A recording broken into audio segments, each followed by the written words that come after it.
الدرس في إثبات التوحيد والرد على المشركين سورة الإخلاص تفسير ابن كثير. الحمد لله رب العالمين والصلاة والسلام على أشرف الأنبياء وسيد المرسلين سيدنا محمد وعلى آله وأصحابه أجمعين. اللهم صل على سيدنا محمد وعلى آل سيدنا محمد كما صليت على إبراهيم وعلى آل إبراهيم في العالمين إنك حميد مجيد. أعوذ بالله من الشيطان الرجيم. بسم الله الرحمن الرحيم. قل هو الله أحد الله الصمد لم يلد ولم يولد ولم يكن له كفوا أحد. قال المؤلف المفسر رحمه الله تعالى أدام النفع بعلومه وعلومكم في الدارين آمين إلى أن قال وقال مالك عن زيد بن أسلم الصمد السيد. صمد کا معنی سردار السيد. وقال الحسن وقتادة هو الباقي بعد خلقه. حضرت حسن اور قتادہ فرماتے ہیں کہ سمد کا معنی یہ ہے کہ جب ساری مخلوق فنا ہو جائے گی تو صرف اسی کی ذات باقی ہوگی. کل شیء ہالک الا وجہہ. صرف اسی کی ذات ہے جو باقی اور دائم ہے، جو حی و قیوم ہے، باقی ہر چیز پہ فنا ہے. کل من علیہا فان ویبقى وجہ ربک ذو الجلال والاکرام. وقال الحسن ایضا الصمد الحی القیوم الذی لا زوال له. حضرت حسن فرماتے ہیں کہ صمد کا معنی یہ ہے جو زندہ ہے، جو سب کو تھامنے والا ہے اور جس پہ کبھی زوال نہیں آئے گا، کبھی فنا نہیں آئے گی. وقال اکرمۃ الصمد الذی لم یخرج منہ شیء ولا یطعم. حضرت اکرمہ فرماتے ہیں کہ صمد کا معنی یہ ہے کہ جس سے کوئی چیز نہیں نکلتی، یعنی کوئی نہیں جینا گیا، نہ کسی کو جینا، نہ خود جینا گیا، اور نہ وہ کھانے کے محتاج ہیں. وقال الربيع بن انس هو الذي لم يلد ولم يولد كأنه جعل معبده تفسيرا له وهو قوله تبارك وتعالى لم يلد ولم يولد وهو تفسير جيد. حضرت ربیع بن انس فرماتے ہیں کہ صمد کا معنی یہ ہے لم یلد، جس نے کسی کو نہیں جینا اور نہ خود جینا گیا. تو معنی یہ ہے کہ گویا اگلی آیت جو ہے پہلی کی تفسیر ہے. اس لیے مفسر رحمۃ اللہ علیہ فرماتے ہیں ان القرآن یفسر بعضہ بعضا، اور یہ تفسیر جو ہے زیادہ بہتر ہے. وقد تقدم الحدیث من روایت ابن جریر عن ابی بن کعب فی ذلک وہو صریح فیہ. اسی قسم کی ایک روایت مبارک جو ہے حضرت ابی بن کعب سے بھی ذکر کی گئی ہے کہ اس کا معنی ہی یہی ہے کہ لم یلد ولم یولد. وقال ابن مسعود رضی اللہ تعالی عنہ عباس وسعید بن المسیب ومجاہد وعبد اللہ بن بریدہ واکرمۃ ایضا وسعید بن جبیر وعطاء بن ابی رباح وعطیۃ الاوفی والضحاک والسدی الصمد الذی لا جوف له. وہ فرماتی ہیں کہ اس کا معنی صمد کا یہ ہے کہ جس کا اندر خالی نہ ہو، کیونکہ یہ بھی صفت نقصان ہے نا کہ اندر کوئی چیز خالی ہو. تو اللہ تبارک و تعالی صفت نقصان سے بھی پاک ہے. قال سفیان بن سرمج الصمد المصمت الذی لا جوف له. ایسی ٹھوس چیز جس کے اندر کسی قسم کا کوئی سوراخ نہ ہو. وقال الشعبی هو الذی لا یأکل الطعام ولا یشرب الشراب. انہوں نے فرمایا صمد کا معنی یہ ہے کہ وہ کھانے سے بھی پاک ہیں اور پینے سے بھی پاک ہیں.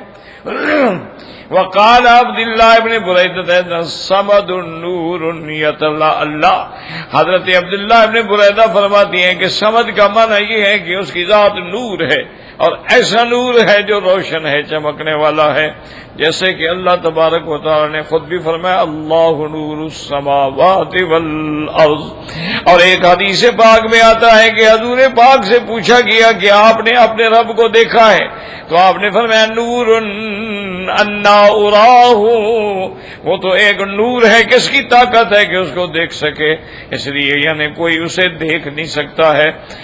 اسی طرح قرآن میں لا یدرکہ الابصار وہو یدرک الابصار وہو اللطیف الخبیر۔ لیکن یہ بات یاد رکھیں کہ بہت سارے صحابہ بڑے بڑے شان والے، صحابہ تو سارے شان والے ہیں، لیکن ان میں جو پھر علماء تھے اور ان میں جو فضلاء تھے، جو فقہاء تھے، ان کی شان زیادہ ہے۔ جیسے خلفاء راشدین ہیں، ان کے بعد عشرہ مبشرہ ہیں، اسی طرح اصحاب بیعت رضوان ہیں، اصحاب بیعت الحدیبیہ ہے۔ تو اللہ نے فضل تو بنایا ہے، بعض کو بعض سے اونچا تو کیا ہے، جیسے اللہ نے رسولوں میں بھی تو ہے نا، بعض ایک سے اونچے ہیں، تلک الرسل فضلنا بعضهم علی بعض۔ تو بعض صحابہ اس بات کے قائل ہیں کہ حضور صلی اللہ علیہ وسلم کو اللہ نے اپنا دیدار اور اپنی رؤیت نصیب فرمائی ہے، یعنی حضور پاک نے اپنے رب کو دیکھا۔ اور اسی پر علماء نے یہ بھی لکھا ہے کہ بھئی الکلام للموسیٰ علیہ السلام، موسیٰ علیہ السلام کو شرف کلام بخشا ہے، لیکن شرف رؤیت جو ہے وہ حضرت محمد مصطفیٰ صلی اللہ علیہ وعلی آلہ وصحبہ وسلم تسلیما کثیرا کو ملا ہے۔ تو اسی لیے بعض صحابہ یہ بھی کہتے ہیں، اور بعض صحابہ فرماتے ہیں کہ نہیں، حضور پاک نے نہیں دیکھا۔ حتیٰ کہ بی بی عائشہ صدیقہ رضی اللہ تعالی عنہ فرماتی تھی کہ جو شخص یہ کہتا ہے کہ اللہ کے نبی نے خدا کو دیکھا ہے وہ جھوٹ بولتا ہے، یعنی غصے میں آ کر، بہرحال ان کا مقام ہے، وہ برابر کے لوگ ہیں، آپس میں ایسی باتیں کہہ سکتے ہیں، ہمیں تو یہ حق نہیں پہنچتا ہے نا۔ تو وہ جب ناراض ہو، جب قرآن کہتا ہے کہ اس کو کوئی لا تدرک الابصار، تو کیسے کہتے ہیں کہ انہوں نے دیکھا ہے؟ تو اب اس مسئلے کو سمجھیں کہ جب صحابہ میں بھی ایک مسئلے پہ اختلاف ہو گیا ہے، بعض کہتے ہیں دیکھا ہے اور بعض کہتے ہیں نہیں دیکھا، تو اس کو علماء کرام نے جمع کرنے کی کوشش کی ہے۔ قاعدہ یہ ہوتا ہے کہ اگر دو احادیث مبارک کا آپس میں تضاد ہو اور یا صحابہ کے قول میں تضاد آ جائے تو کوشش کرو دونوں کو جمع کرنے کی، کیونکہ دونوں طرف صحابہ ہے، اور الصحابہ تو کلہم صدوق وعدول، اور صحابہ تو سارے سچے ہیں، صحابہ کو تو اللہ نے جھوٹ سے محفوظ رکھا ہے۔ تو اس لیے اس کو پھر جمع کرنے کی کوشش کی جاتی ہے، مسئلہ سمجھیں۔ تو صحابہ نے کہا کہ بالکل ٹھیک ہے، بی بی عائشہ بھی سچ فرماتی ہیں لا تدرک الابصار، لیکن یہ احکام تب ہیں جب آدمی زمین پہ ہو تو خدا کو نہیں دیکھ سکتا۔ حضور نے تو معراج کی رات جا کے آسمانوں میں دیکھا ہے، اس کا تو زمین سے تعلق ہی نہیں۔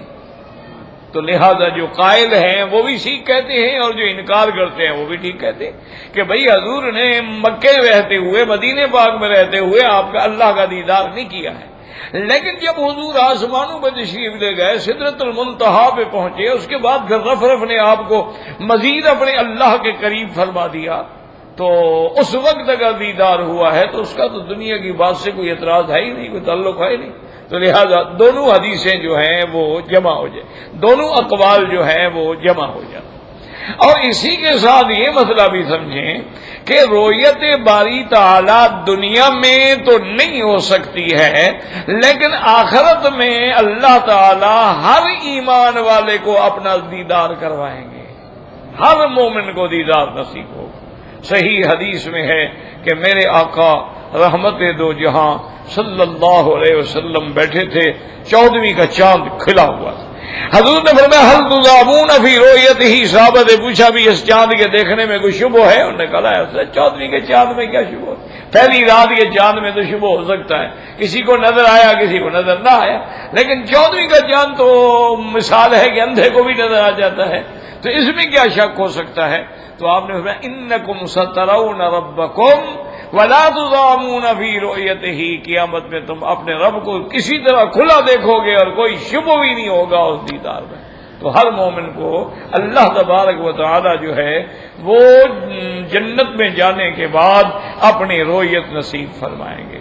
اور بعض روایات میں یہ بھی آیا ہے کہ مومنین کو یعنی مہینے میں ایک دفعہ رؤیت نصیب ہوگی، اور بعض خوش نصیب ہیں جن کو ہفتے میں ایک دفعہ رؤیت نصیب ہوگی، اور بعض خوش نصیب ہیں جن کو روزانہ رؤیت نصیب ہوگی۔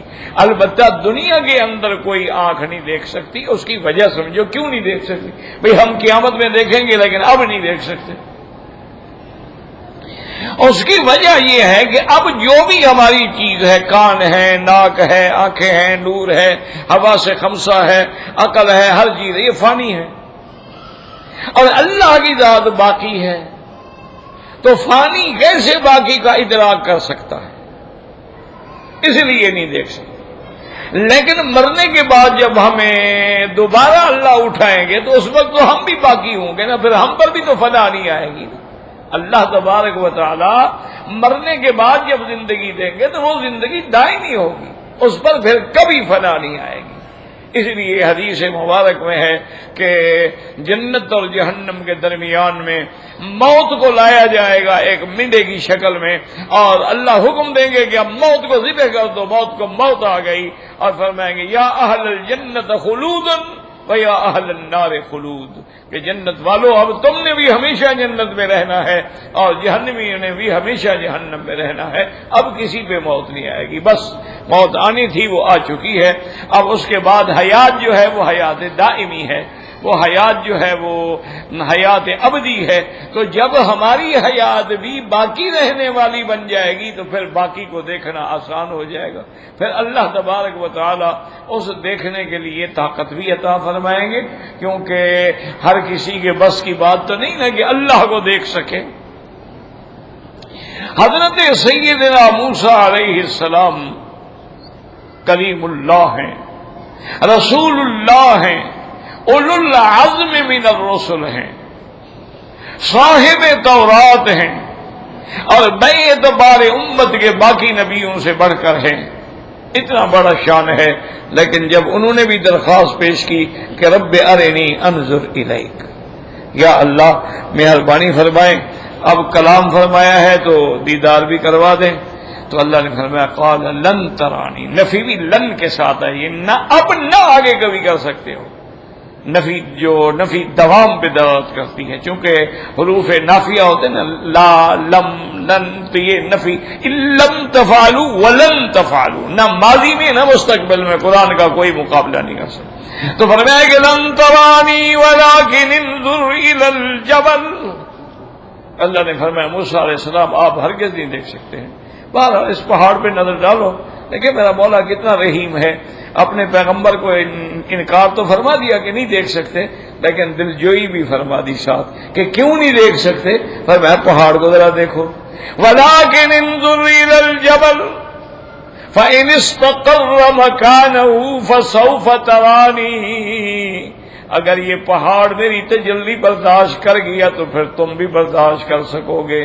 فَلَمَّا تَجَلَّىٰ رَبُّهُ لِلْجَبَلِ جَعَلَهُ دَكًّا فَخَرَّ مُوسَىٰ صَعِقًا فَلَمَّا أَفَاقَ قَالَ سُبْحَانَكَ تُبْتُ إِلَيْكَ، اللہ نے جب پہاڑ پہ اپنی تجلی ڈالی پہاڑ ریزہ ریزہ ہو گیا، موسیٰ علیہ السلام بے ہوش ہو کے گر گئے، اور جب ہوش ہے انہوں نے کہا میرا مولا میری توبہ ہے، آئندہ میں ایسا سوال نہیں کروں گا جس کی میرے اندر طاقت ہی نہ ہو، قوت برداشت بھی نہ ہو۔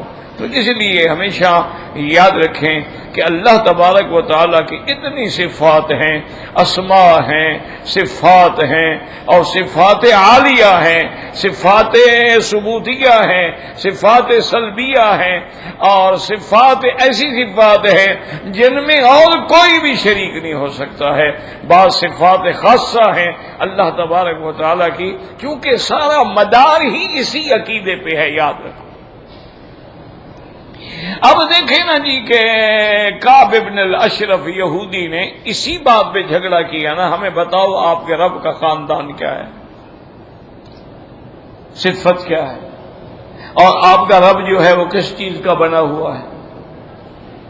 یہ کعب بن الاشرف جو یہودیوں کا ایک بڑا خبیث اور بدبخت اور سرکار دو جہاں کا سب سے بڑا دشمن تھا، اور شاعر بھی تھا، اور حضور کی شان میں گستاخانہ کلام اور شعر بھی کہتا تھا۔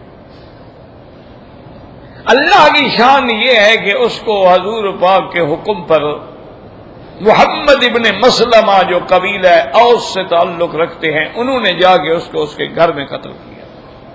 حضور کے دشمن کی سزا ہی قتل ہے۔ اللہ کے نبی کا جو دشمن ہوگا اس کے لیے سزا موت ہے، اور کوئی اس کے لیے رعایت ہے ہی نہیں، وہ زندیق ہے۔ تو اب اسی طرح ایک اور بدبخت تھا یہودیوں میں، اس کی کنیت تھی اس کا ابو الحقیق بھی اور ابو رافع بھی۔ یہ بدبخت بھی دشمن محمد مصطفیٰ، اور یہ بدبخت بھی اللہ کی شان میں ایسی ایسی باتیں کرتا تھا، نعوذ باللہ ثم نعوذ باللہ، جو چیزیں جو ہیں اس کی صفت شان کے خلاف ہیں۔ اس لیے یاد رکھو کہ اللہ کا مقام اتنا بلند ہے، اگر کہیں کوئی ایسی چیز ہو تو اس لیے ہم یعنی ہمارا ایمان ہے کہ خیر کے پیدا کرنے والا بھی خدا ہے اور شر کو پیدا کرنے والا بھی، نؤمن بالقدر خیرہ و شرہ من اللہ ہے، لیکن ہم شر کی نسبت اپنی طرف کریں گے اور خیر کی نسبت اللہ کی طرف کریں گے، جیسے کہ ہمیں حضرت ابراہیم علیہ السلام نے اپنے آداب میں بتلایا ہوا، اذا مرضت فہو یشفین، پہلے آپ نے کہا وہی کھلاتے ہیں وہی پلاتے ہیں، لیکن جب میں بیمار ہوتا ہوں تو وہ شفا دیتے ہیں، تو بیمار بھی تو اللہ کرتے ہیں، لیکن بیماری کی نسبت اپنی طرف کی، اذا مرضت، تو میں جب بیمار ہوتا ہوں، فہو یشفین، وہ شفا دیتے ہیں۔ تو اس لیے اب دیکھیں نا، مثلا اس کی ایک اور مثال سمجھ لیں، اللہ کرے آسانی سے سمجھ آ جائے۔ دیکھیں نا، انسان کو اللہ نے پیدا کیا، جنات کو اللہ نے پیدا کیا، آسمانوں زمینوں کو، ملائکہ کو اللہ نے پیدا کیا، تو یہ کتے خنزیر کو کس نے پیدا کیا ہے؟ تو ان کو بھی تو اللہ نے پیدا کیا ہے۔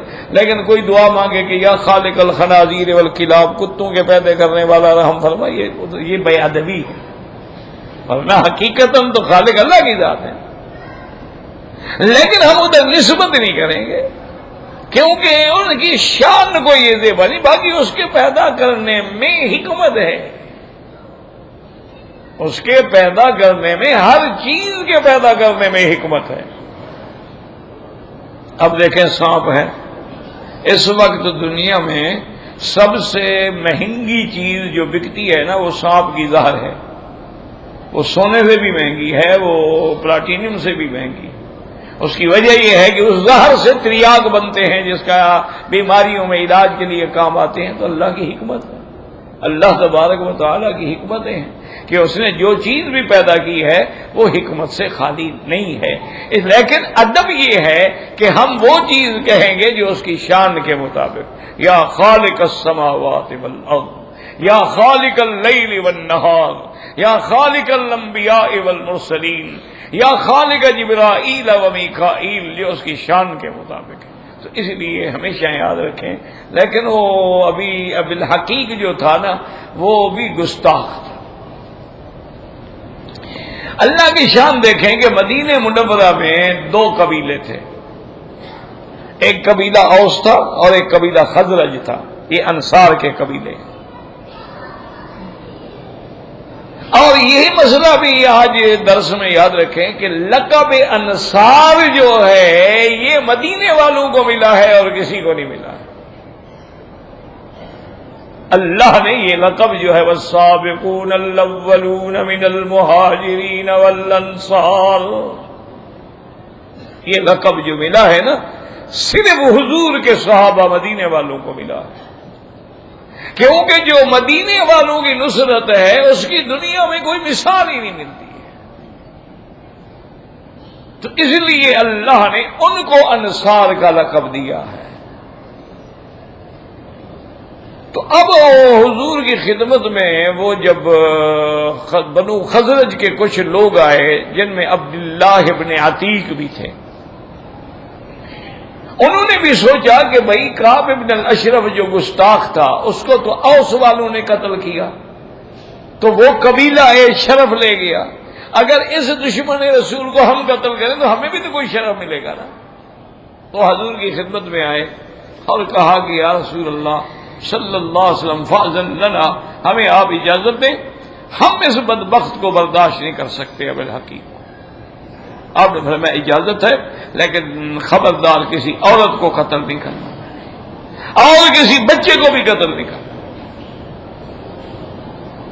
اب جناب یہ عبداللہ ابن عتیق اپنے صحابہ اپنے ساتھیوں کو لے کر خیبر میں پہنچا۔ وہ خیبر میں رہتا تھا، اس کا ایک بہت بڑا قلعہ تھا، اور رات کو ایک خاص وقت پہ آ کے قلعے کا دروازہ جو ہے وہ بند کر دیا جاتا تھا، پھر کوئی باہر کا آدمی اندر نہیں جا سکتا، اندر کا باہر نہیں آ سکتا۔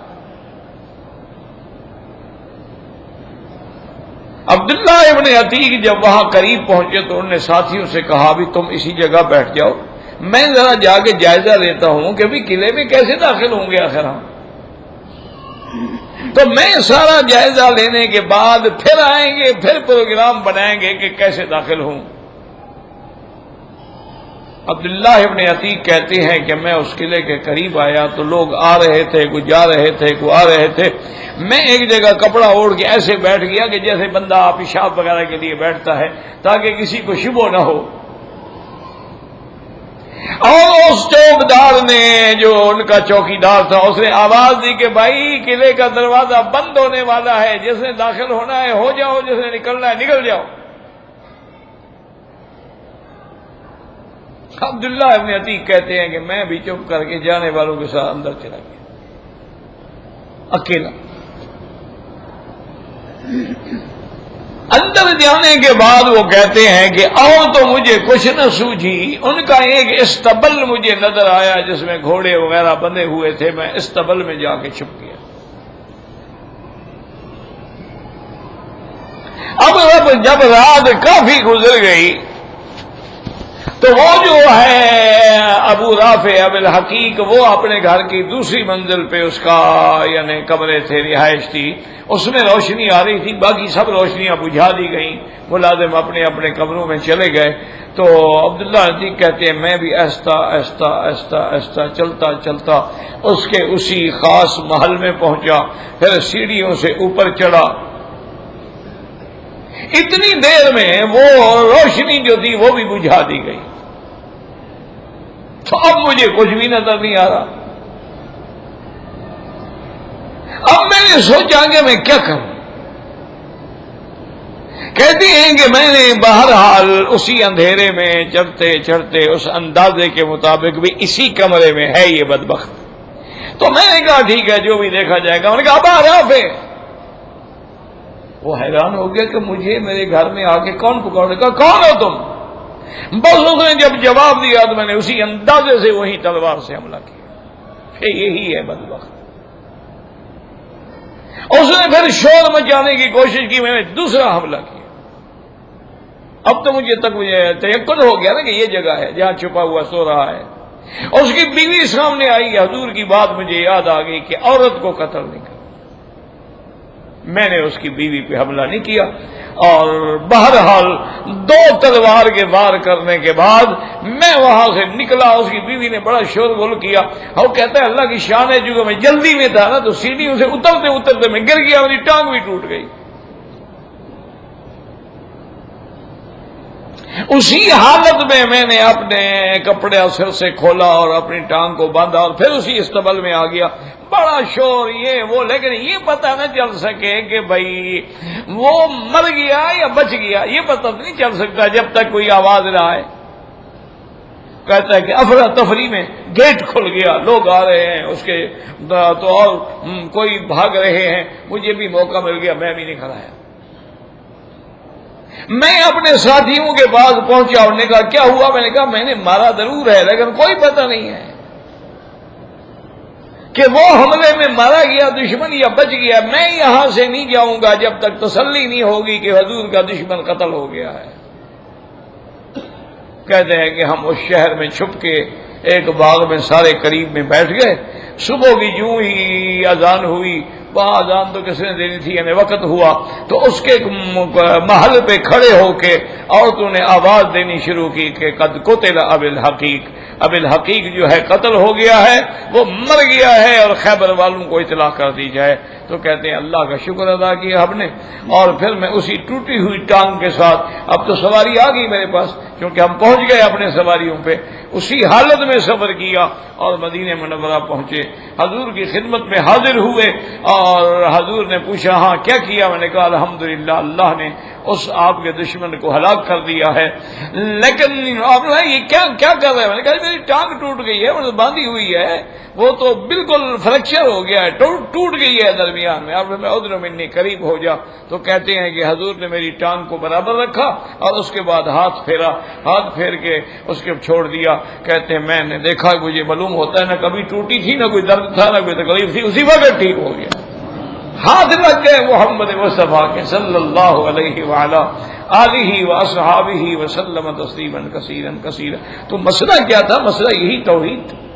کس بات کے دشمن تھے وہ؟ مکے والوں کی کیا دشمنی تھی؟ مجھے بچائے حضور پاک کے ساتھ. یعنی صادق ماننے والے، امین ماننے والے، پیار کرنے والے، حضور کے نام پر جان دینے والے، حضور کا احترام کرنے والے دشمن ہو گئے. بات کیا تھی؟ حضور صلی اللہ علیہ وسلم کو تو یعنی لقب رکھا تھا الصادق الامین، سچ بولنے والا، امانت والا. اور اتنا آپ کا احترام تھا کہ مکے کی سرزمین میں سب سے بڑی قریش کی جو عورت تھی، شان میں، تجارت میں، دولت میں، مال میں، سیدہ خدیجہ نے اپنا شوہر بنایا. تو دشمنی کیا تھی؟ صرف یہی تھی قل هو اللہ احد، کہ جب اللہ کے نبی نے توحید کا اعلان کیا، اللہ کی وحدانیت کا اعلان کیا، اللہ کی الوہیت کا اعلان کیا، اس وقت پھر لوگ جو تھے وہ دشمن بن گئے. اور یاد رکھو آج بھی اگر کوئی دشمنی ہے تو توحید والوں کے ساتھ ہے. جو لوگ توحید بیان نہیں کرتے ان کے ساتھ کوئی دشمنی نہیں. ان کا کیا ہے؟ ان کا تو مذہب یہی ہے نا بھی حلوہ کھانا ہے، رجبی پر کوئی دیگ شیک چڑھا دینی ہے، سات جو مراتے ہیں اور شریف ہے، چلیسواں شریف ہے، اس سے کیا جھگڑا ہے؟ ہر کوئی کھانے پہ پہنچ جاتا ہے. مولوی صاحب ختم شریف پڑھ رہے ہوتے ہیں ماشاءاللہ، کوئی جھگڑا نہیں، کوئی مسئلہ نہیں. اور ہر آدمی یہ بھی کہتا ہے یار یہ مولوی صاحب ماشاءاللہ اتنا مرنج آدمی ہے، ماشاءاللہ اس کے پیچھے ہر آدمی آگے نماز پڑھتا ہے، کبھی اس نے کسی کو چھیڑا ہی نہیں، یعنی منافق ہے، حق بات کہتا ہی نہیں. مانا یہ ہوتا ہے اگر حق بات کہے تو سارے کیسے راضی ہو سکتے ہیں؟ حضور پہ راضی نہیں ہوئے تو مولوی پہ راضی ہو جائیں گے؟ یہ کیا بات ہے؟ حق بات کا معنی ہی یہ ہے کہ جب حق کہو گے تو جھگڑا پڑے گا، جب توحید بیان کرو گے تو جھگڑا پڑے گا. اور یہ کہتے رہو نا جی اللہ ایک ہے، اللہ ایک ہے، وحدہ لا شریک ہے، اس میں بھی کوئی جھگڑا نہیں. جب تم کہو کہ بھئی اللہ کے سوا کوئی داتا نہیں، کوئی خدا نہیں، کوئی مشکل کشا نہیں، کوئی حاجت روا نہیں، اولیاء ہیں، ملائکہ ہیں، سب منگتے ہیں، سب اللہ کے دروازے کے بھکاری ہیں، اب جھگڑا ہو. جھگڑا اس میں نہیں ہوتا کہ اللہ ایک، سب کہتے ہیں اللہ ایک ہے. جھگڑا اس میں بھی کبھی نہیں ہوگا کہ اللہ رزاق ہے، سب کہتے ہیں. مکے والے کافر بھی کہتے تھے کہ رزاق اللہ ہے. اس میں بھی کبھی جھگڑا نہیں ہوتا کہ اللہ نے آسمانوں سے بارش برسائی، کوئی جھگڑا نہیں. جھگڑا تب ہوتا ہے جب کہو کہ لات، عزا، منات یہ سب بیکار ہیں، ان کے ہاتھ میں کچھ بھی نہیں، لا یسمع ولا یبصر، یہ نہ سنتے ہیں نہ دیکھتے ہیں. اس پہ جھگڑا ہوا جب ابراہیم نے اپنے ابا سے کہا یا ابت لم تعبد ما لا یسمع ولا یبصر، کہ ابا جان کیوں اس کی عبادت کر رہے ہو جو نہ سنتا ہے نہ دیکھتا ہے. اچھا جس کو یہ بھی پتہ نہیں کہ کون میری عبادت کر رہا ہے، جس کو یہ بھی پتہ نہیں ہے کہ کون میرے سامنے کھڑے ہو کے مانگ رہا ہے، اور جس کو دھوپ میں رکھ دو تو سائے میں نہیں آ سکتا ہے، اور سائے میں رکھ دو تو خود دھوپ میں نہیں جا سکتا ہے، اور اگر اس پر عطر شدر لگا دو اور مکھی بیٹھ جائے تو مکھی کو بھی نہیں اڑا سکتا ہے. تم اس کو خدا بنائے ہوئے، اس کے سامنے کھڑے ہو کے بھیک مانگ رہے ہو. اس کے سامنے بنتی کر رہے ہو، اس کے سامنے بھجن گا رہے ہو، اس کے سامنے چکر لگا رہے ہو، یہ کیا ہے؟ اس پہ آگے باپ چڑھا، اس نے کہا لأرجمنک، ابراہیم میرے خداؤں کے خلاف بات نہ کرو ورنہ تمہیں پتھر مار مار کے میں ختم کر دوں گا۔ انہوں نے کہا ابا جان جو کچھ کہیں مرضی ہے آپ کی، اعتزلکم وما تعبدون من دون اللہ، میں تم سے بھی اور تمہارے ان خداؤں سے بھی بری ہوں، اور میرا تمہارا آج کے بعد تعلق ہی ختم ہے، سلام علیک ساستغفر لک ربی۔ اب توحید آئے گی میرا بھائی، تب ایسے توحید، ایسے تو سب مانتے ہیں، کون کہتا ہے دو خدا ہیں؟ کوئی ہے دنیا میں کہتا ہو دو خدا ہے؟ آپ نے کبھی سنا ہے کوئی کالی ٹوپی والا یا نیلی ٹوپی یا ساوی ٹوپی والا کہتا ہے دو خدا ہے؟ کون کہتا ہے دو خدا؟ کوئی بھی نہیں کہتا۔ تو جھگڑا کس بات کا؟ جھگڑا اسی بات کا ہے کہ شیعہ کہتا ہے علی مشکل کشا ہے، اور ہمارا جاہل سنی کہتا ہے ہر پیر مشکل کشا ہے۔ وہ تو صرف علی کو بناتے ہیں، انہوں نے ہر پیر کو بنا دیا۔ انہوں نے کہا کہ سارے پیر جو ہے نا جی سبحان اللہ، اور بس اتنا فرق ہے کہ اللہ کا اختیار اپنا ہے، ان کو اللہ میاں نے دے دیا ہے، اب پاور آف اٹارنی ان کے پاس ہے، اب اللہ کے پاس کچھ نہیں ہے۔ خدا کے پلے میں وحدت کے سوا کیا ہے؟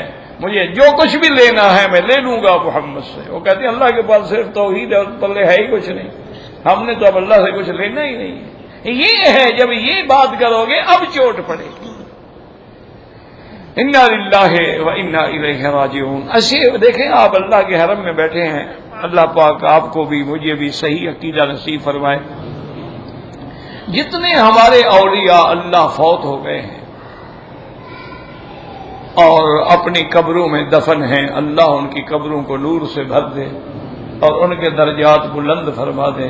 ایمان سے کہیں ان کی قبر ٹوٹ جائے یا غلاف بوسیدہ ہو جائے تو پیر صاحب اندر سے نکل کے خود بدلتے ہیں یا ہم ڈالتے ہیں؟ نہیں، بات سیدھی کرو۔ یہ اگر مگر سے توحید نہیں آتی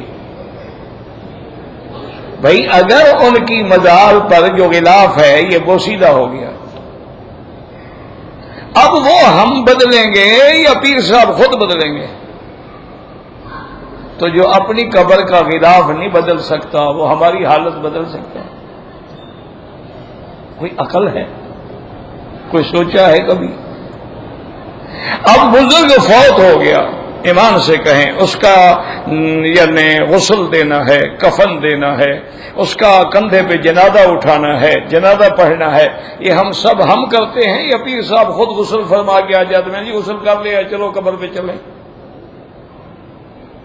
اچھا، قبر کی کھدائی کون کرتا ہے؟ قبر کے اندر ان کی بدن مبارک کو کون اتارتا ہے؟ تو جب تک باہر تھے تو جنازے میں بھی ہمارے محتاج تھے، غسل کفن میں بھی ہمارے محتاج تھے، اللہم اغفر لحینا دعاؤں میں بھی ہمارے محتاج تھے۔ جب 2 میٹر مٹی کے نیچے چلے گئے تو اب مشکل کشا اور داتا ہو گئے۔ انا للہ و انا الیہ راجعون۔ یاد رکھیں قیامت کا وقت آئے گا، اللہ کے دربار میں جائیں گے، ہمیں تکلیف ہی نہیں کرنی پڑے گی، یہی اولیاء اللہ تمہاری گردن پکڑیں گے۔ انہوں نے تو کبھی نہیں کہا کہ ہمیں داتا کہو۔ حضرت کا نام تو حضرت علی حجویری ہے رحمت اللہ علیہ، حضرت جیلانی کا نام تو عبد القادر ہے، وہ تو قادر کا بندہ ہے، انہوں نے تو توحید پہ کتابیں لکھی ہیں۔ اسی طریقے سے آپ کہیں بھی جا کے دیکھ لیں حضرت خواجہ نظام الدین اولیاء ہیں، اسی طرح حضرت سری سکتی رحمت اللہ علیہ ہیں، اسی طرح حضرت بایزید بستانی ہیں، جتنے اولیاء بھی ہیں اللہ ان کی قبروں پہ کروڑوں رحمتیں فرمائے۔ انہوں نے تو کبھی نہیں لکھا کہ میری قبر پہ آ کے سجدہ کرو، میری قبر پہ آ کے 9 راتیں بیٹھو، میری قبر پہ آ کے منتیں چڑھاؤ، میری قبر پہ آ کے غلاف ڈالو، میری قبر پہ آ کے تم خیراتیں تقسیم کرو، اور میری قبر پہ آ کے جانور ذبح کرو۔ کسی نے کہا ہے؟ ان کا کیا ہے؟ اصل میں ابلیس جو ہے نا یہ بڑا دشمن ہے لعین، جب تک اولیاء اللہ زندہ رہیں ان کی مخالفت کرواتا ہے، اور جب وہ فوت ہو جاتے ہیں پھر ان کی قبروں پہ سجدے کرواتا ہے۔ یہ ایسا خبیث ہے، جب تک اللہ والے زندہ رہیں پھر بھی مخالف ہے، اور جب فوت ہوتے جائیں پھر ان کی قبروں پہ شرک کے اڈے لگوا دیں۔ اب یہ ایک اللہ کے حرم میں مجھے مسئلہ بتائیں کہ آپ کے ہاں جو عرس شریف ہوتا ہے جی، یہ عرس ہے شباز قلندر کا، یہ عرس ہے بہاء الدین زکریا ملتانی کا، یہ عرس ہے فرید الدین شکر گنج کا، اور اس عرس میں میلے ہوتے ہیں اور اس پہ سرکسیں ہوتی ہیں، تھیٹر ہوتے ہیں، تماشے ہوتے ہیں، ان کا ثواب ملتا ہے حضرت کو، اسی لیے بجاتے ہو؟ بھائی اگر تمہیں ثواب پہنچا وہاں تو قرآن کا درس ہوتا، حدیث کا درس ہوتا، تمام طلباء کو بلا کے 2 دن 3 دن بٹھا کے بخاری شریف پڑھائی جاتی تاکہ اللہ والے کو تسکین ملے، اس کے لیے درجات بلند ہوں، ان کو تمہارے گانے کا ثواب ملے گا۔ انا للہ و انا الیہ راجعون۔ بس جب اللہ ناراض ہو جائے نا عقل چھین لیتا ہے، پھر عقل رہتی نہیں۔ اب جناب اس کے بعد فرماتے ہیں سمد نور یتلالا روا ذلك كله حقه ابن ابي حاتم والبيهقي والطبراني وكذا ابو جعفر بن جرير ساق اكثر ذلك باسانيده وقال حدثنا عباس بن ابي طالب قال حدثنا محمد بن عمرو بن رومي عبد الله بن سعيد قائد الاعمش حدثنا صالح بن حبان عبد الله بن بريدة النبي قال لا اعلم الا قد رفعه قال الصمد الذي لا جوف له هذا غريب جدا والصحيح انه موقوف عبد الله بن بريدة قال حافظ ابو القاسم الطبراني في كتاب السنة له بعد إيراده كثير من هذه الأقوال۔ حضرت ابو القاسم طبرانی نے اپنی کتاب کے اندر یہ سارے اقوال نقل کرنے کے بعد فرمایا ہے کہ یہ سارے قول جو ہیں صحیحۃ وہی صفات ربنا عز وجل، کہ یہ ساری صفات اور سارے قول ٹھیک ہیں۔ هو الذی یصمد الیہ فی الحوائج، سمد اس لیے ہے کہ ہر آدمی اپنی حاجتوں میں اسی کا محتاج ہے۔ وهو الذی قد انتہا سعدتہ، اور وہی ذات ہے جس پہ سرداری کی انتہا ہے۔ وهو الصمد الذی لا جوف له ولا یاکل ولا یشرب، وہی ذات ہے جو نہ کھاتا ہے نہ پیتا ہے، کھانے سے بھی پاک ہے۔ وهو الباقی بعد خلقہ، وہی ذات ہے جو مخلوق کے بعد باقی رہنے والی ہے۔ وقال البیہقی نحو ذلک وقولہ تبارک، معنی یہ ہے کہ سارے قول ٹھیک ہے۔ لم یلد ولم یولد ولم یکن لہ کفوا احد، لیس لہ ولد ولا والد ولا صاحبہ، نہ اس کی اولاد ہے نہ اس کا والد ہے نہ اس کی بیوی ہے، وہ ہر چیز سے پاک ہے۔ قال مجاہد ولم یکن لہ کفوا احد، کوئی اس کا برابر نہیں ہے، لا صاحبۃ لہ، اس کی کوئی بیوی نہیں۔ وعدہ کما قال اللہ تعالی بدیع السماوات والارض أَنَّىٰ يَكُونُ لَهُ وَلَدٌ وَلَمْ تَكُن لَهُ صَاحِبَةٌ وَخَلَقَ كُلَّ شَيْءٍ، آسمانوں اور زمینوں کے بنانے والی وہ ذات ہے، اس کے لیے اولاد کا کیا مطلب؟ اس کی تو نہ بیوی ہے نہ اولاد ہے، نہ وہ جنا نہ جنا گیا۔ وَخَلَقَ كُلَّ شَيْءٍ أَيْ هُوَ مَالِكُ كُلِّ شَيْءٍ وَخَالِقُهُ، وہ ہر چیز کے مالک ہیں، وہ ہر چیز کے خالق ہیں۔ یاد رکھو بعض ملک ہوتے ہیں مالک نہیں ہوتے، بعض مالک ہوتے ہیں ملک نہیں ہوتے، یعنی بادشاہ تو ہے لیکن ساری دنیا کا مالک تو نہیں ہے، یا بعض کسی چیزوں کا مالک تو ہے لیکن بادشاہ نہیں ہے۔ یہ اسی کی ذات ہے جو مالک بھی ہے ملک الاملاک بھی ہے۔ قل اللہم مالک السماوات والارض، اور فرمایا تبارک الذی بیدہ الملک وہو علی کل شیء قدیر۔ أي هو مالك كل شيء وخالقه فكيف يكون له من خلقه نذير يساميه، اس کی مخلوق میں سے کون اس کے برابر ہو سکتا ہے؟ او قریب یدانی ہے، یا کوئی رشتہ دار کوئی قریب جو اس کی برابری کر سکے۔ تعالی و تقدس و تنزہ، اللہ کی ذات بلند ہے، اللہ کی ذات مبارک ہے، اللہ کی ذات ان سائر صفات نقصان سے پاک ہے۔ قال تعالی وقالوا اتخذ الرحمن ولدا لقد جئتم شیئا ندا، کہتے ہیں اللہ کا اولاد ہے، تم نے کتنی بری بات کہہ دی ہے۔ تقاد السماوات ينفطرن منه وتنشق الارض وتخر الجبال حدا، تم نے ایسی بات کی ہے قریب ہے کہ آسمان جو ہیں ان میں سوراخ ہو جائیں، زمینیں پھٹ جائیں اور پہاڑ ریزہ ریزہ ہو جائیں۔ ان دعوا للرحمن ولدا، اللہ کے لیے اولاد بناتے ہو، وما ينبغي للرحمن ان يتخذ ولدا، یہ اللہ کی شان ہی نہیں ہے کہ اپنے لیے وہ اولاد بنائے۔ ان کل من فی السماوات والارض الا آتی الرحمن عبدا، جو آسمانوں اور زمینوں میں ہیں سب اس کے بندے ہیں اور قیامت میں اس کے بندے بن کے حاضر ہوں گے۔ لقد احصاهم وعدهم عدا وكلهم آتیہ یوم القیامت فردا، اللہ نے سب کو شمار کر لیا ہے، سب کو جانتے ہیں، اور قیامت میں سب اکیلے آئیں گے، کوئی مددگار بھی نہیں ہوگا۔ وقال تعالی وقال اتخذ الرحمن ولدا سبحانہ بل عباد مکرمون، بعض ظالم کہتے ہیں کہ اللہ نے بیٹا بنایا ہے، اللہ کی ذات پاک ہے، ساری مخلوق جو ہے وہ اس کی بندے ہیں۔ لا یسبقونہ بالقول وهم بامرہ یعملون، اللہ کے حکم سے سبقت نہیں کرتے، اللہ کے حکم پہ چلنے والے ہیں۔ وجعلوا بینہ وبین الجنۃ نسبا ولقد علمت الجنۃ انہم لمحضرون، سبحان اللہ عما یصفون۔ وفی الصحیح صحیح البخاری لا احد اصبر علی اذن سمعه من اللہ انہم یجعلون له ولدا وهو يرزقهم ويعافيهم، صحیح حدیث میں آتا ہے کہ اللہ سے زیادہ صبر والا علم والا کوئی نہیں۔ لوگ اللہ تبارک و تعالیٰ کی شان میں گستاخیاں کرتے ہیں، اس کے لیے بیٹے بناتے ہیں، بیٹیاں بناتے ہیں، بیوی بناتے ہیں، لیکن پھر بھی وہ ان کو رزق دیتا ہے، ان کو صحت دیتا ہے۔ کتنا اللہ کا علم ہے اور کتنا اللہ کا صبر ہے۔ وقال البخاری حدثنا ابو الیمان قال حدثنا شعیب قال حدثنا ابو زناد عن ابی ہریرہ رضی اللہ تعالی عنہ عن النبی صلی اللہ علیہ وسلم قال قال اللہ عز وجل کذبنی ابن آدم فلم یکن لہ کذالک۔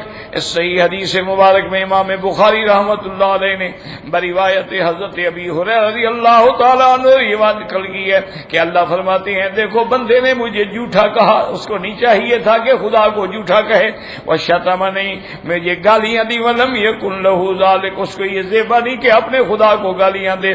فاما تکذیبہ ایایا وقولہ لن یعیدنی کما بدانی، اور میرے جھٹلانے کا مطلب یہ ہے وہ بدبخت کہتا ہے کہ مجھے اللہ دوبارہ زندہ نہیں کریں گے تو مجھے جھوٹا بنا ہوا، میں نے جب کہہ دیا ہے کہ اٹھایا جائے گا۔ وَلَيْسَ أَوَّلَ الْخَلْقِ بِأَهْوَنَ عَلَيَّ مِنْ إِعَادَتِهِ، میں نے جب پہلے پیدا کیا اب دوبارہ بھی پیدا کر سکتا ہوں۔ وَأَمَّا شَتْمُهُ إِيَّايَ، اس نے مجھے گالی دی، وہ گالی کیا اتخذ اللہ ولدا، کہ اللہ کا بیٹا ہے، تو یہ کتنی بڑی گالی، اللہ تو بیٹے سے پاک ہے۔ وَأَنَا الْأَحَدُ الصَّمَدُ لَمْ أَلِدْ وَلَمْ أُولَدْ وَلَمْ يَكُنْ لَهُ كُفُوًا أَحَدٌ، وَرَوَاهُ أَيْضًا حديث ذاكر بين أبي هريرة مرفوعا بمثله تفرد بهما من هذين الوجهين۔ آخر تفسیر سورۃ الاخلاص وللہ الحمد والمنہ۔ الحمدللہ اللہ نے ہمیں سورۃ الاخلاص کی تفسیر اپنی رحمت سے پڑھنے سننے کی توفیق عطا فرمائی، اور اللہ آگے انشاءاللہ معوذتین پڑھنے اور سننے کی بھی توفیق عطا فرمائے۔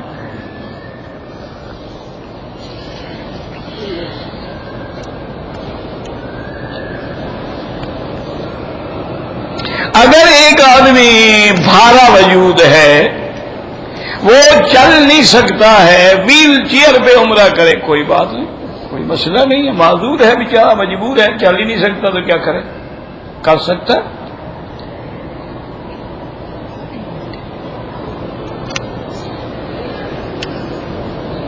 میں نے عرض کیا تھا، کل ہی بتا دیا تھا کہ جب آپ مدینہ منورہ جائیں تو ایک دفعہ سلام عرض کریں، پھر جس دن آنا ہو سلام عرض کریں، بس درمیان میں مسجد میں بیٹھ کے درود شریف پڑھا، کہ یہ نہیں کہ ہر نماز کے بعد جا کے کہیں الصلاۃ والسلام علیک یا رسول اللہ، یہ تو بے ادبی ہے۔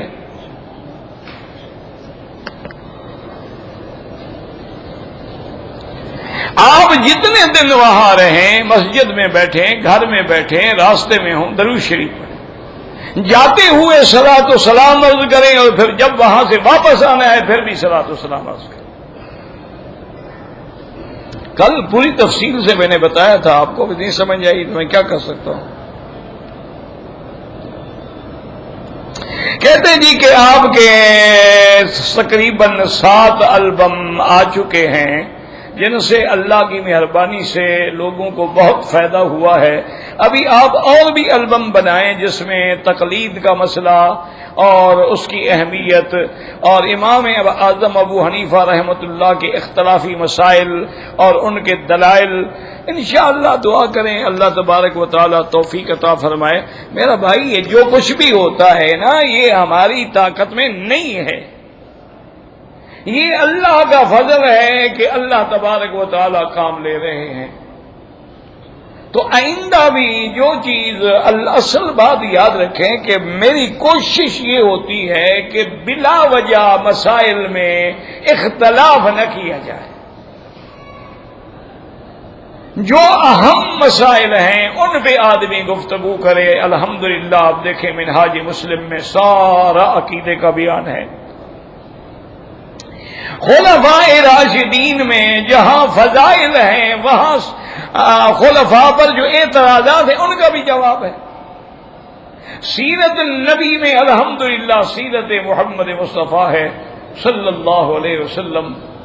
اسی طریقے سے اسلام میں عورت کا مقام ہے تو اسلام پہ جو حملے ہیں عورت کے بارے میں ان کا جواب ہے۔ اسی طرح اب ماشاءاللہ ازواج النبی المصطفیٰ حضور کی تمام بیویوں کے بارے میں احوال ہیں، وہ بھی البم ہے۔ اور اسی طرح ابھی سورۃ الفاتحہ کی بھی تفسیر الحمدللہ مکمل ہو گئی ہے، چھپنے کے لیے چلی گئی ہے۔ تو اسی طرح دروس حرم کے 4 جلد ہیں، اسی طرح خطبات مکی کے 4 جلد ہیں۔ تو ان چیزوں میں نے کوشش یہ کی ہے کہ آمدن کیونکہ یہ مسئلہ جو ہے نا میرا بھائی تقلید کا، یہ تو ایسا ایک واضح مسئلہ ہے کہ کوئی ضد کرے تو الگ بات ہے، ضد کا علاج کسی کے پاس نہیں۔ اور پھر قرآن میں جو تقلید منع کی گئی ہے وہ تو مشرکوں کی تقلید ہے کہ مشرکوں کے آبا کی تقلید نہ کرو، ان کے باپ دادے کی تقلید نہ کرو۔ اس کو آدمی مسلمانوں پر چشمہ کرے تو یہ تو بہت بڑی زیادتی کی بات ہے۔ اور ایک بات ہمیشہ یاد رکھیں کہ ایک دور تھا میرے مدنی سرکار کا صلی اللہ صحابہ کا دور ہے، اور تو انہوں نے تو خود حضور پاک سے پڑھا، خود حضور سے سنا، اس پہ عمل کیا، بات ہی ختم ہو گئی۔ اب ان کے بعد جب دور آیا تابعین کا، وہ صحابہ سے پوچھ کے ان کی ایک تقلید اور اتباع کرتے تھے۔ تمام صحابہ فتویٰ نہیں دیتے تھے، یاد رکھو۔ مکے میں حضرت ابن عباس تھے، مدینہ منورہ میں حضرت زید بن ثابت تھے، کوفے میں عبداللہ ابن مسعود تھے، اور اپنا باقی جو علاقے ہیں کسی جگہ حضرت اکرم، یعنی یہ لوگ صاحب فتویٰ تھے۔ اور یہ بات بھی ہمیشہ یاد رکھیں کہ تقسیم جو ہے نا وہ یہ ہے کہ یا تو بندہ مجتہد ہوگا یا مقلد ہوگا، تیسری قسم ہے ہی نہیں دنیا میں۔ یا تو عالم ہے، اتنا بڑا مقام ہے کہ خود مجتہد ہے، اور یا پھر مجتہد میں بھی قسم ہوتی ہے، مجتہد مطلق ہے یا مجتہد فی المذہب ہے۔ اور اگر وہ مجتہد کے درجے پہ نہیں پہنچا ہے، اس کو مسئلہ معلوم نہیں ہے، لازمی بات ہے ایک سوال کرے گا، پوچھے گا، فاسألوا اہل الذکر، پوچھو اہدنا الصراط المستقیم صراط الذین انعمت علیہم، پوچھے بغیر حل ہی نہیں۔ تو یا مجتہد ہوگا یا مقلد ہوگا۔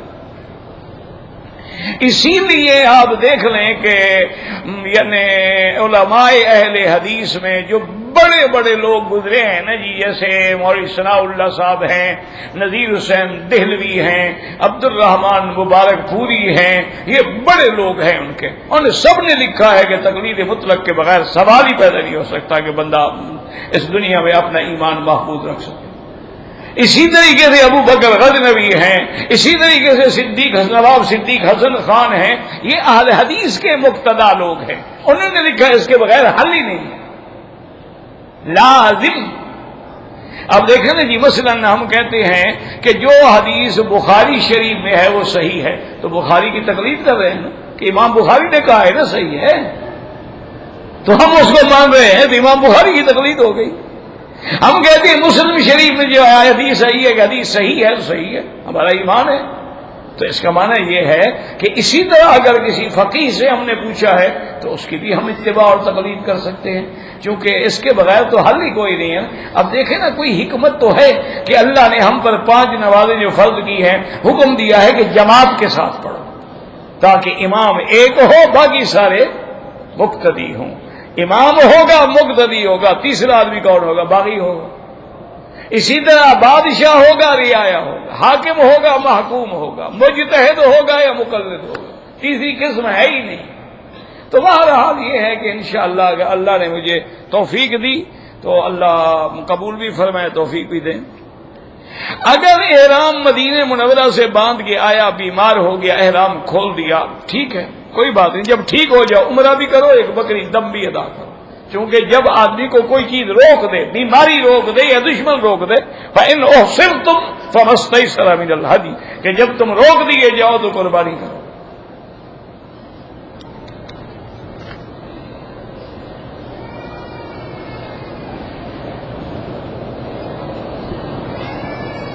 ایک آدمی نے 2-3 عمرے کیے ہیں ایک دن میں، ماشاءاللہ، 2 عمروں میں تو اس نے حلق کرایا ہی نہیں، ماشاءاللہ، اور ایک میں کرایا، وہ دم پڑ گئی جناب۔ ہر عمرے کے بعد حلق ضروری ہے۔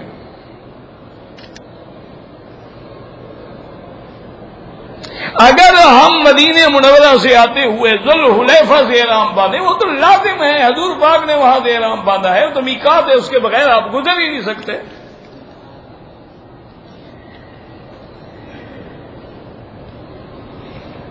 کسی دربار پہ منت مان کے جو جانور ذبح کیے جاتے ہیں ان کا کھانا بھی حرام ہے، کھلانا بھی حرام ہے۔ وما اہل بہ لغیر اللہ، اللہ نے فرمایا جو غیر اللہ کے نام پہ ذبح ہو وہ حرام۔ اگر دوران سفر بس نہ رکے، بیٹھے بیٹھے بھی نماز پڑھ سکتے ہو یا اتر کے پڑھ لو، اللہ کی مجبوری ہے، وہ نہیں روکتا، کیا کرو گے؟ اب یہ تو حکم نہیں ہے کہ کھڑکی سے کود جاؤ نیچے مر جاؤ۔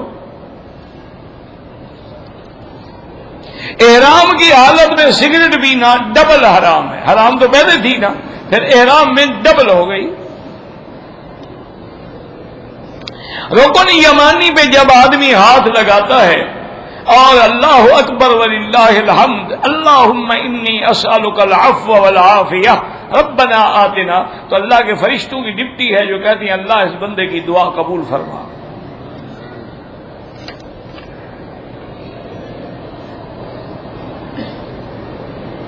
سب سے پہلے خانہ کعبہ کی بنیاد کس نے رکھی؟ اللہ میاں نے، ابھی زمین بھی نہیں بنی تھی۔ یہ مقام ابراہیم کا اور رکن یمانی کے سب پتھر جو ہیں اللہ تبارک و تعالی نے بھیجے ہیں، جنت کے پتھر ہیں۔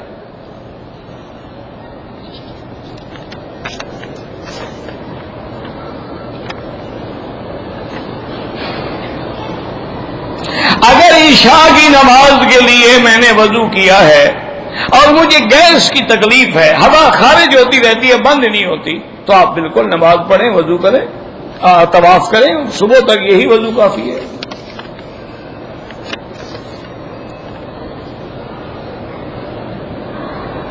میں روزانہ سورت یاسین، سورت سجدہ، سورت ملک پڑھتا ہوں اور اس کا ثواب اپنے رشتہ داروں کو بالکل اللہ دیں گے انشاءاللہ، بڑا اچھا کرتے ہو۔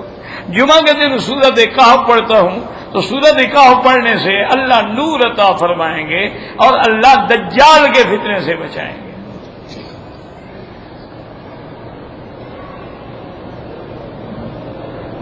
کہتے جی کہ فقہ حنفی کی کون سی کتابوں میں لکھا ہے کہ میری تقلید کرو؟ یہ کس کتاب میں لکھا ہے کہ حضرت ابو بکر کی تقلید کرو؟ اللہ کے بندے کوئی عقل بھی کیا کرو نا، جو قرآن میں لکھا ہوا ہے، کتاب کیا مطلب؟ من یشاقق الرسول من بعد ما تبین له الہدی ویتبع غیر سبیل المؤمنین، تو وہ مومنین تھے کہ نہیں؟ ان کے طریقے سے ہٹو گے تو پھر سزا ہے۔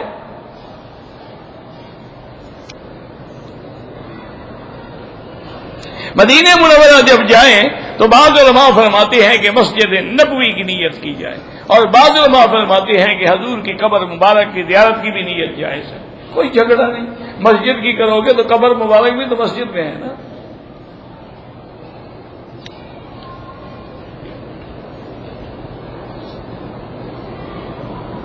ایک آدمی نے حج کیا، اس نے بکری ذبح نہیں کی، گنجائش ہی نہیں تھی، تمہارا بھائی اس کا حج کون سا تھا؟ اگر مکے میں رہنے والا ہے، حج افراد کیا ہے، تو اس پر تو بکری تھی ہی نہیں، کوئی جرمانہ نہیں کی تو اچھا کیا۔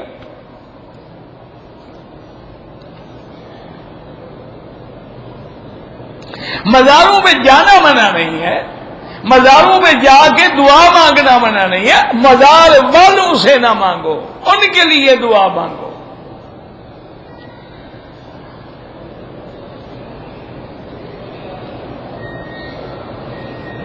جو لوگ منت مانتے ہیں کہ یا اللہ میرا کام ہو گیا تو میں وہاں جا کر، کہاں جا کر؟ قبر پر، تو پھر اللہ کے لیے تو خیرات نہ ہوئی نا، اللہ کے لیے جہاں مرضی ایسی پہ کر دو۔ جب تم اس جگہ کی تعیین کر رہے ہو تو مانا لے غیر اللہ کا اشتباہ اس میں آ گیا، پھر اس کا کھانا جائز نہیں رہتا۔ داڑھی منڈانا جو ہے فسق ہے، گناہ کبیرہ ہے۔ اللہ تبارک و تعالی ہر مسلمان کو محفوظ رکھے، کیونکہ ایک دفعہ جب منڈاتے ہیں تو صغیرہ ہوتا ہے، پھر بار بار منڈانے سے لا صغیرہ تبال اسرار، صغیرہ بار بار کیا جائے کبیرہ بن جاتا ہے، پھر صغیرہ نہیں رہتا ہے۔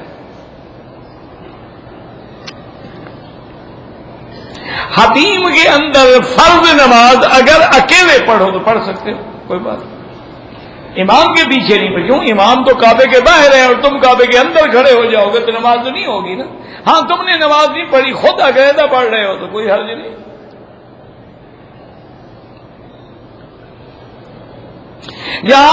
جہاں پر جو جنازے کا اعلان ہوتا ہے ہمیں سمجھ نہیں آتا، بس جو امام کی نیت وہی ہماری نیت، بس سمجھنے کی ضروری نہیں۔ اب یہ ہے کہ وہ ہر زبان میں اعلان کریں تو انشاءاللہ جنازہ تو کل پڑھیں گے نا، پھر کتنی زبانوں میں اعلان کیا جائے، تم عربی کا لفظ سیکھ لو۔ میرے دادا کا انتقال ہو گیا، اللہ جو بھی انتقال سب کی مغفرت فرمائے۔ اللہم ارحم ضعفنا واجبر کسرنا واشفنا واشف مرضانا وارحم موتانا واستجب دعانا ولا تخيب رجاءنا برحمتك يا ارحم الراحمين۔ اللهم سلمنا ولا تسلمنا وامنحنا ولا تمتحنا، اللهم اكرمنا ولا تهنا، اللهم زدنا ولا تنقصنا، اللهم اعطنا ولا تحرمنا، آثرنا ولا تؤثر علينا، اللهم اجعلنا في زمانك وامانك واحسانك، ربنا آتنا في الدنيا حسنة وفي الآخرة حسنة وقنا عذاب النار۔ صلی اللہ تعالی علی خیر خلقہ سیدنا محمد وعلی آلہ وصحبہ اجمعین۔ اللہم صل علی سیدنا محمد وبارک وسلم علیہ۔